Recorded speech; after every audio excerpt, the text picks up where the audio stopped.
السلام عليكم ورحمة الله تعالى وبركاته. أهلا وسهلا بالجميع، إن شاء الله يعطيكم الفيديو بخير وعلى خير. اليوم جبت لكم أصابع اللحم مشوية، الله الله عليها محمرة كما راكم تشوفوا. إن شاء الله يا ربي تكونوا لاباس عليكم وصلوا على الحبيب. ويلا نبداو المقادير والتحضير.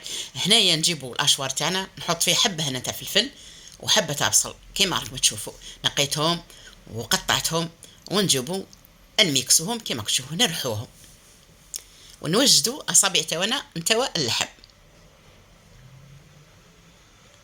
خليكم انا ما تروحوش بعيد وصلوا على الحبيب، ويلا نكملوا الوصفه تاعنا.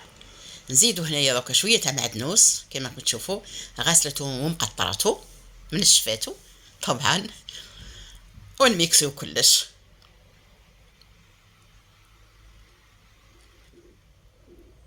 الميكسي والخلطه تاعنا، الخلطه تاعنا نتاعي، الخلطه تاعي كما راكم تشوفوا الحباب. ونجيبوا هنايا الصفايته ونصفوه، نحو من هذاك الماء ما نرموش نحتاجوه. نصفوا الخلطه تاعنا هذيك كما راكم تشوفوا من الماء هذاك مليح.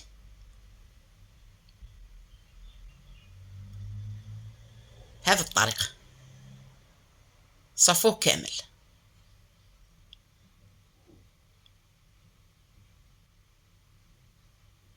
ونحط الخلطه تاعنا على جهه، ونجيبو نخبو هذاك الماء الخطشي نحتاجوه باش نخدمو به.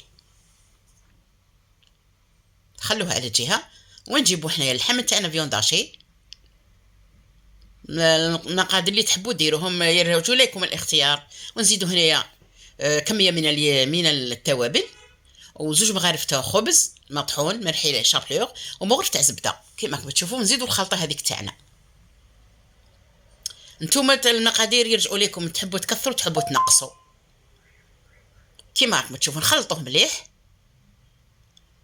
ونحطوه في الثلاجه يرتاح، ونوجدوا هذاك الماء تاعنا اللي خليناه من قبيله. نجيبو نحط له شويه من زيت الزيتون، نقسمو غرف ولا زوج كيما راكم تشوفوا الحباب. ونزيدوا لي زيبيس نفس اللي درناهم في الخلطه، في الفيونداشي، ماشي في الخلطه، فيونداشي في اللحم المرحي. ونجيبو هنايا الشوايه تاعنا كما تشوفوا، ونحطوا فيها هذيك شكلنا اصابع ونحطوهم يتشواو. خلوها تسخن مليح مليح، ونشوي هذوك الاصابع تاعنا.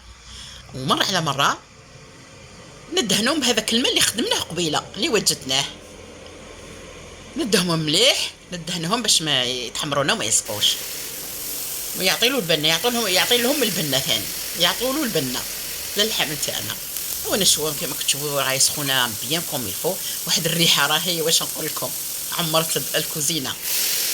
نحمروهم مليح كما راكم تشوفوا الحباب، ومن بعد نزيدو نفتحو وندهنوهم حتى نكملو